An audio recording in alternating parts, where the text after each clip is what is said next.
આપણે આજના આગામી કલાકોને લઈ સાંજથી રાત્રિ સુધીના તાજા હવામાન સમાચાર જાણીએ તો દોસ્તો જાણી લો કે અત્યારે ગુજરાત રાજ્યના કયા વિસ્તારોના વાતાવરણમાં આજે મોટો પલટો આવ્યો છે।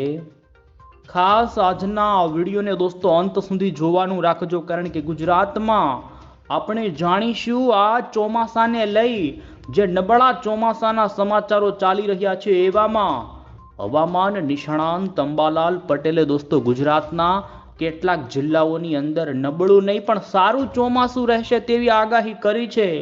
જાણીશું ગુજરાતના કયા વિસ્તારોમાં સારા ચોમાસાની આગાહી છે ને એટલું જ નહીં દોસ્તો આપણે એ પણ જાણીશું કે અત્યારે જ રાજ્ય માટે કયા જિલ્લાની અંદર વરસાદની હવામાને આગાહી આપી છે।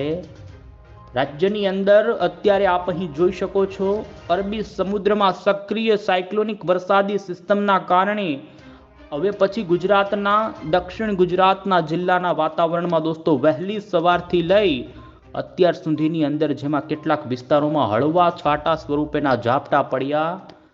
વલસાડ, નવસારી, આ સાથે ડાંગ અને સુરતનું વાતાવરણ પણ પલટાયેલું છે દોસ્તો। એટલું જ નહીં, આપ સૌરાષ્ટ્રના અત્યારના વાતાવરણ ઉપર જોઈ શકો છો, જેમાં દ્વારકાથી લઈ ગીર સોમનાથના દરિયાકાંઠાની અંદર દોસ્તો છાંટા પાડતા વરસાદી વાદળાઓ આકાશમાં જોવા મળે છે।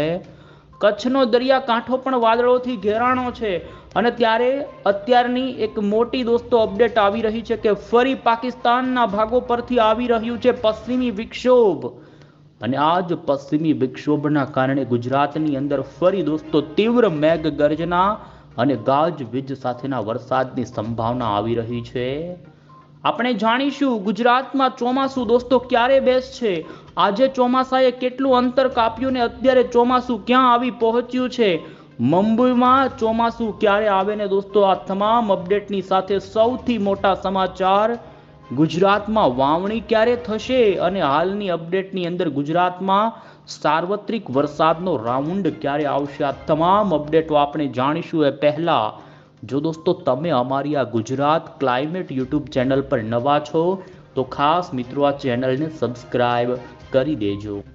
ત્યારે સૌથી પહેલા તો દોસ્તો આપણે જાણીએ કે હાલ રાજ્યના કયા વિસ્તારો જોઈ શકો છો, અરબ સાગરનું વાતાવરણ અત્યારે સાયક્લોનિક સિસ્ટમના કારણે વાદળોથી ઘેરાયેલું છે ને અત્યારે મહારાષ્ટ્ર લાગુના ગોવાના દરિયાની અંદર કડાકા અને ભડાકા સાથે વરસાદ પડતો જોવા મળી રહ્યો છે।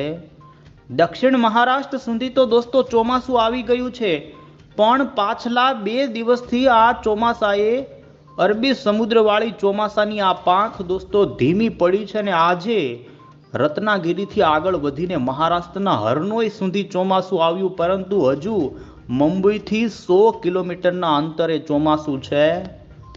બીજી તરફ બંગાળની